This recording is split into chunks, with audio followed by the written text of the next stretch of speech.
Greetings, friends of liberty. 'Tis of course no surprise, when we compare the kings of France with those of England, that these kings of modern Gaul resemble nothing so much as tyrants, autocrats, for whom their people exist as sheep to be shorn. Example numero 1, Louis XIV. Truly need I proceed?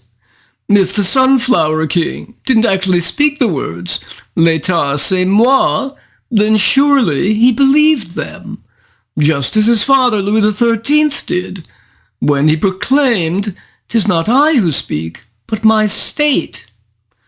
The Sunshine King's own flatterer, de Prizek, called his type of political absolutism, without any apparent irony, a great light that never sets.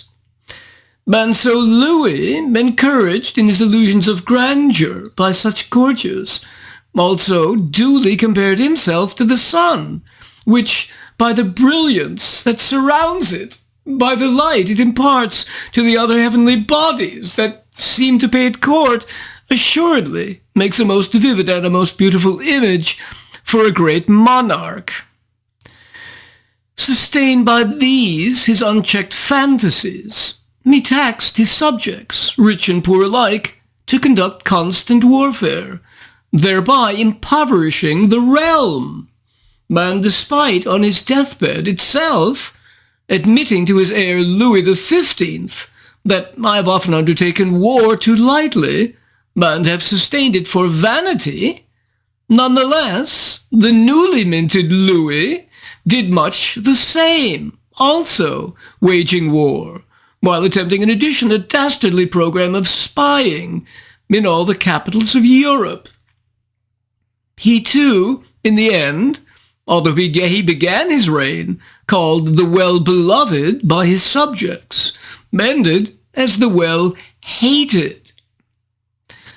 By contrast, with our English kings from 1660 onwards, once we pass those Catholic leftovers, James VII and Charles II, we find, of course, our glorious Revolution of '88, which inaugurated the reign of the blessed Hanoverians, who, unlike so many papist monarchs, both here and abroad, had not the slightest inclination to compare themselves to heavenly bodies.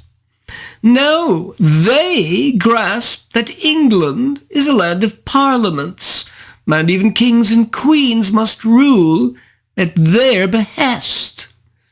And so our country was well satisfied with William, Mary, Anne, and George's I, II, and now III, all clearly superior to the warmongering and dissolute Louis of the Frenchies. Now, if we turn to the heads of state in your own 20th century, in Germany, no less, we find today a remarkable book by historian Robert Waite, a longtime professor at Williams College and specialist on Nazi Germany, and author, among others, of Vanguard of Nazism, the Free Corps movement in post-war Germany, and The Psychopathic God, Adolf Hitler.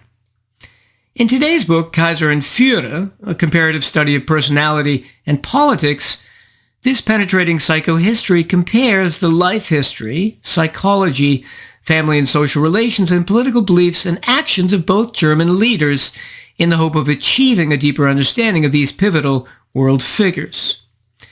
It would likely interest anyone fascinated, A, with both modern European and German history, B, the causes of World Wars I and II, and C, the psychology and pathology of dictators and heads of state.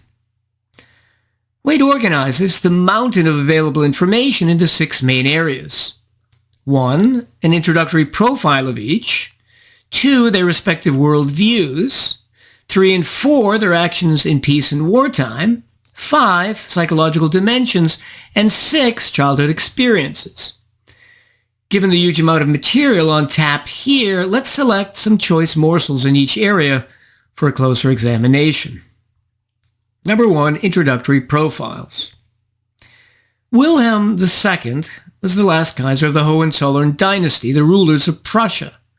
As grandson of Queen Victoria through his mother Victoria, he was exposed at length to British culture. As many of these Prussian leaders, he had a heightened view of the loyalty that both the army and citizens should have to him, and said in November of 1891, "To new recruits, you have given yourself to me body and soul. There exists for you only one enemy, and that is my enemy. It can happen that I will order you to shoot down, God forbid, your own relatives, your brothers, yes, even your parents, but even then you must follow my orders without a murmur." This issue, the control and loyalty of the army to the monarchy and not to the Reichstag, the German parliament, was one of the defining conflicts of Wilhelmine Germany. Hitler, of course, as a totalitarian dictator, took all that expected loyalty to the next level. For him, being called a fascist in the Italian sense was actually an insult, since Mussolini never aspired to the type of all-consuming societal control and the incorporation of the Volksgeist into his person that Hitler did. And yet, one must raise one's eyebrows when we see that the Kaiser said, "There is only one master in the Reich, and that is I. There is but one law, and that is my will. I am responsible to God alone." Initially, the Kaiser was very popular with his countrymen, which affection turned into disdain and indifference at the end of World War I. Hitler, argues Waite, by contrast, was not as popular overall. He's saying that his inauguration as chancellor was viewed with apprehension. Waite argues, as many historians have, that the most striking characteristic of Wilhelm's personality was a fundamental dualism. Publicly, he appeared as the prototype of saber rattlers, imperious, hypermasculine, a decisive commander who barked orders and brooked no opposition, but those around him instead remembered him as a vulnerable and emotional person, constantly in search of reassurance and approval. He could be generally solicitous of the welfare of even the wounded soldiers of opposing armies, giving money for their rehabilitation. At the same time, he could say of Belgian civilians in 1914, who were allegedly giving armed resistance, to be hard, show no mercy to this rabble, shoot them, burn them, shoot them. He at times loved England, saying that England was the one place where he felt completely at home. And he also constantly projected onto England his own insecurities, saying, for example, that one cannot have enough hatred for England, or that his daughter will ride at the head of the first regiment that invades England. The Kaiser was a prude, just like Hitler, but he used the word shit all the time, just like Hitler. Both the Kaiser and Hitler were often deceptive, but both denied it, claiming at times they were very honest men. The Kaiser, for example, saying, "Have I ever broken my word? Duplicity and intrigue are foreign to my nature." Hitler, too, believed in his honesty, in one instance, in complete sincerity, saying, "Idiots, have I ever in my entire life told a lie?" At the same time, both were utterly deceptive, although the Kaiser apparently didn't brag about it to confidants. But Hitler, whom we've just seen, genuinely insulted that someone would call him a liar, also said, "Treaties exist for the purpose of being broken at the most convenient moment." The Kaiser could be utterly charming, like Hitler, dazzling conversationalists with his knowledge and quick comprehension. For his part, Hitler manipulated his charisma adroitly and used personal appeal with consummate artistry. He convinced, for example, both politicians Winston Churchill and Lloyd George, who said that he is something more. He is the George Washington of Germany, the man who won for his country independence from all her oppressors. Like Hitler, who childishly delighted with Joseph Goebbels' Christmas present for 1937, 18 Mickey Mouse films, the Kaiser, too, was often childlike. For example, coloring in war maps with crayons instead of actually talking with his generals about strategy. He also played constantly cruel pranks on the members of his court and entourage An example being when one of his generals, dressed up in a pink ballet tutu and dancing for him, sustained a fatal heart attack. Hitler, for his part, although he enjoyed cruel, sadistic pranks, had, unlike the Kaiser, virtually no sense of humor. With Hitler, we find that, contrary to the Kaiser, who killed tens of thousands of animals hunting, the Fuhrer was violently opposed to hunting and furious with Goering when he boasted of his trophies.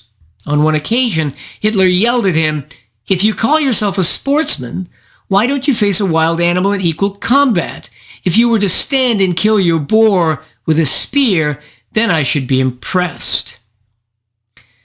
Hitler, unlike the Kaiser, believed that he was dirty and smelly, and so he bathed compulsively, changed his underwear twice a day, and took huge quantities of Dr. Roster's anti-gas pills to mitigate his propensity to flatulence. No group for Hitler was dirtier than the Jews. He said, "Was there any form of filth in which at least one Jew did not participate? If the Jews were alone in the world, they would suffocate in dirt and filth." Even of the Germans themselves, despite his belief in their racial superiority, he said, when commenting on the difficulty in trying to find competent Nazi party leaders, "We are passing a magnet over a manure heap." Although the Kaiser, too, had strong racial prejudices against Asians and Jews expressed often, they weren't connected with Hitler's overwhelming focus on dirt and impurity. Hitler, in his own way, cultivated the same attitude of unyielding hardness as the Kaiser, partly by identifying himself with animals such as ravens or wolves. His favorite dogs were German shepherds, Wolfshunde in German, and he called his secret hideaway in France the Wolf's Gulch, in Ukraine Werewolf, and in Prussia Wolf's Lair. In the SS, he called his Pack of Wolves. Hitler was also more of an explicit actor than the Kaiser. One time when a British diplomat arrived in his house, Hitler slowly, before his staff, worked himself up into a rage, then went to the diplomat to rage at him, and then returned smiling.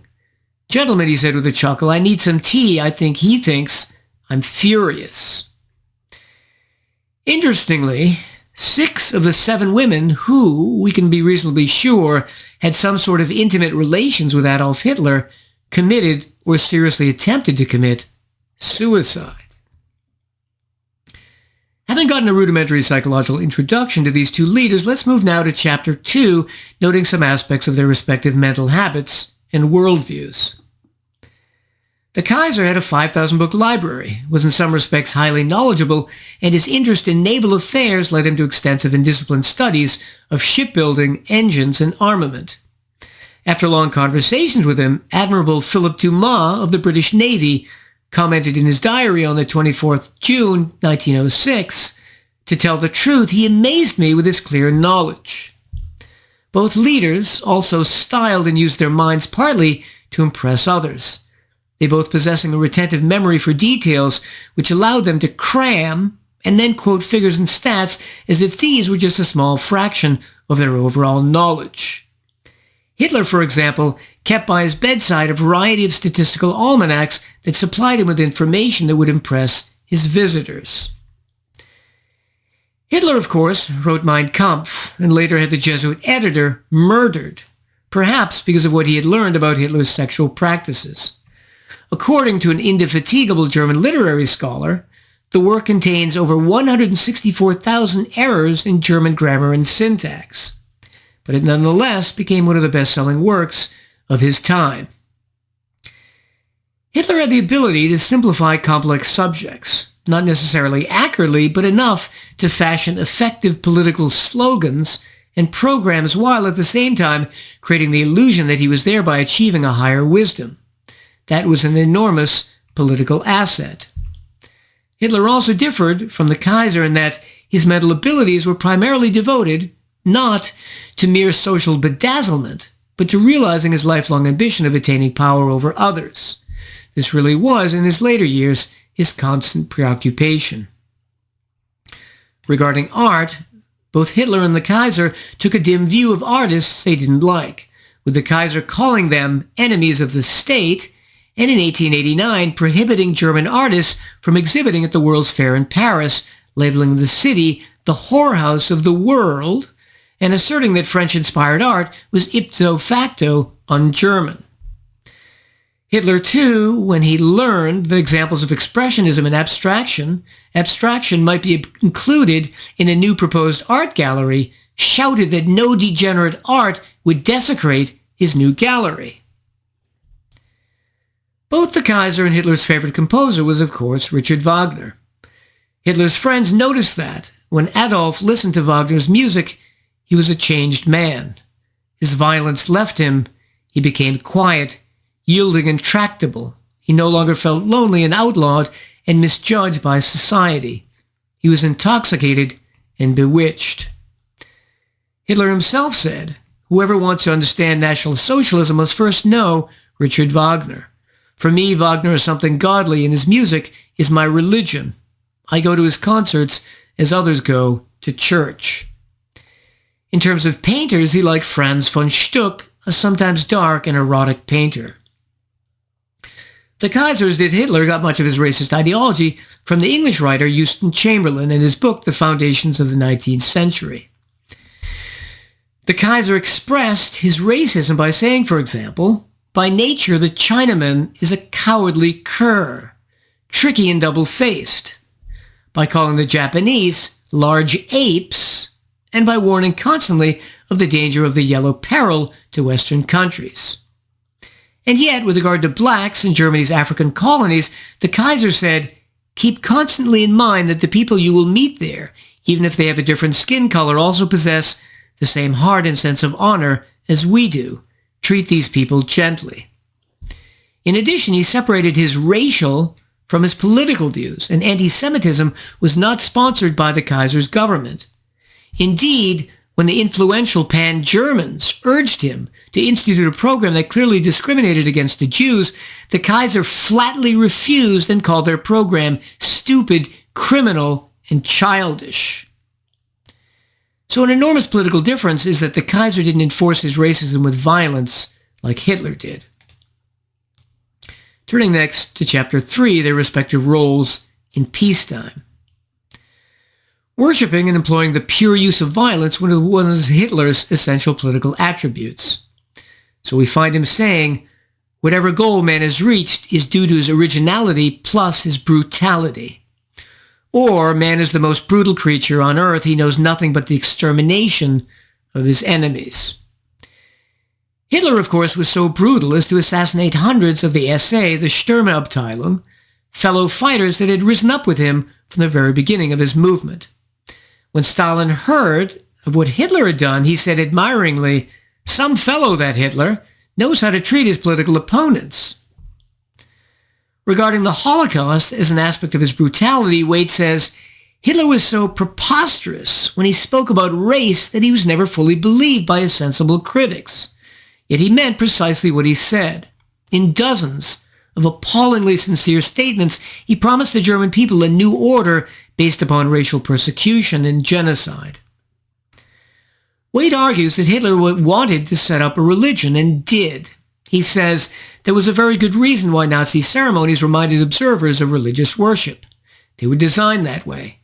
Religious expressions appeared with particular frequency: resurrection, eternal, miracle, piety, dogma, Trinity, revelation, creed, and faith.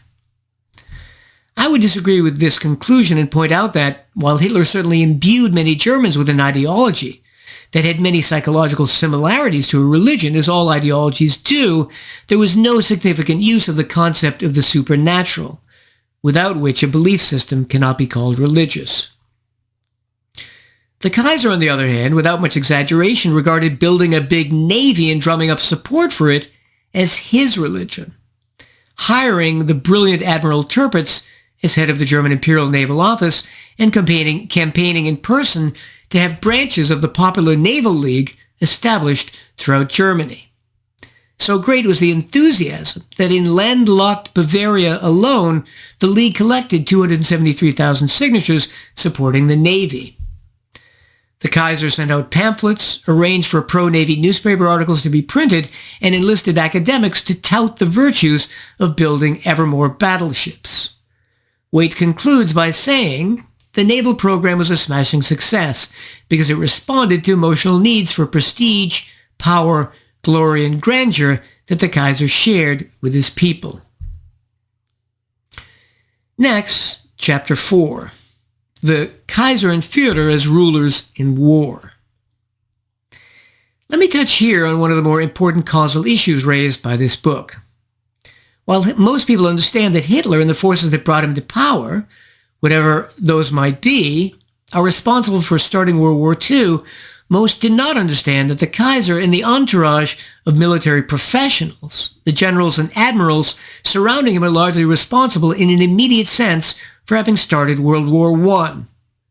Germany was responsible for starting both world wars and causing Western civilization to go sideways, killing and murdering tens of millions of people from 1914 to 45, while wreaking untold physical havoc on Europe. How did the Germans cause World War I? In the following way. German society during the period leading up to World War I, and especially after the turn of the century in 1900, had become even more aggressively nationalistic than in the 19th century, believing that Germany needed to expand its territory in Europe and become more economically self-sufficient by getting more Lebensraum, or living space, for its greatly increasing population, industry, and agriculture. And so many Germans and institutions such as the army, navy, businesses, government, education, and its bureaucracies were looking to start a war so that Germany could be larger at the end of it by annexing parts of France and Eastern Europe.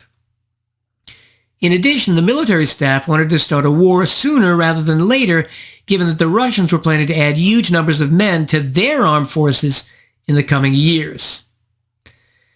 The Kaiser was highly instrumental in this process, in constantly projecting his own hostility towards England and embodying in his person the aggressive nationalism that had overtaken many Germans. And when he learned on December 8th, 1912, through his ambassador in London, that England would not allow any continental power to become too dominant, to upset the balance of power, Wilhelm flew into a rage. He shouted, "There is no balance of power in Europe except me and my 25 army corps." He penciled furiously on the dispatch that had come from his ambassador in England, "This is a declaration of war, a war for our very existence." He wrote to his Austrian ally, "The moment for Austria and Germany now seems very propitious. We must strike while the iron is hot." And so, in the following period from 1912 to 1914, the Kaiser and his military staff mobilized the country for war. When Archduke Ferdinand was assassinated in June of 1914, Germany had its excuse, subsequently egging on the Austrians by giving them a blank check to respond, all the while knowing that the Russians would retaliate by declaring war as Russia did. Waite covers these momentous decisions and the subsequent events with great clarity and understanding. He concludes by saying that the Kaiser was the key player in December 1912, as he would be in August 1914 when he changed the slogan of 1912 from "the sooner the better" to "now or never." Finally, let's wrap up with a few bullet points from Chapter 5, Psychological Dimensions, and Chapter 6, Childhood Experiences. A. Waite argues that while the Kaiser was a narcissistically disturbed personality, Hitler can be best understood as a borderline personality. B. Hitler's capacity for, and indeed the necessity of, self-deception comes through time and again in the book. A typically self-deceptive and sincere statement being, late in the war, that "I have a horror of people who enjoy inflicting suffering on others' bodies and tyranny upon their souls." He said that sincerely, which indicates again his high levels of self-deception. C. Hitler's enormously developed ability to manipulate the emotions of and thus deceive crowds of people was likely connected with his own highly developed ability to deceive himself, since the self-deceived can be very convincing. D. Finally, there's no question that childhood and familial factors likely played significant roles in the character formation of both men. The Kaiser's mother motivated him to violently hate and react to her treatment of him and what she represented, and Hitler's father, with his constant beatings and mistreatment, likely had a destructive psychological effect. So in conclusion, this book is superlative. I'd give it an A, only really disagreeing with his claim that Hitler established a religion and wishing he had examined Hitler's self-deception more explicitly and extensively. Even though 532 pages, it's easy reading because largely just a collection of interesting facts about both leaders, organized to help us understand their characters and effect on world history. Very relieved, for my part, that we English have such uniformly sensible heads of state, and one of the most effective democracies in world history. I bid you well, and remain the Scarlet Pimpernel.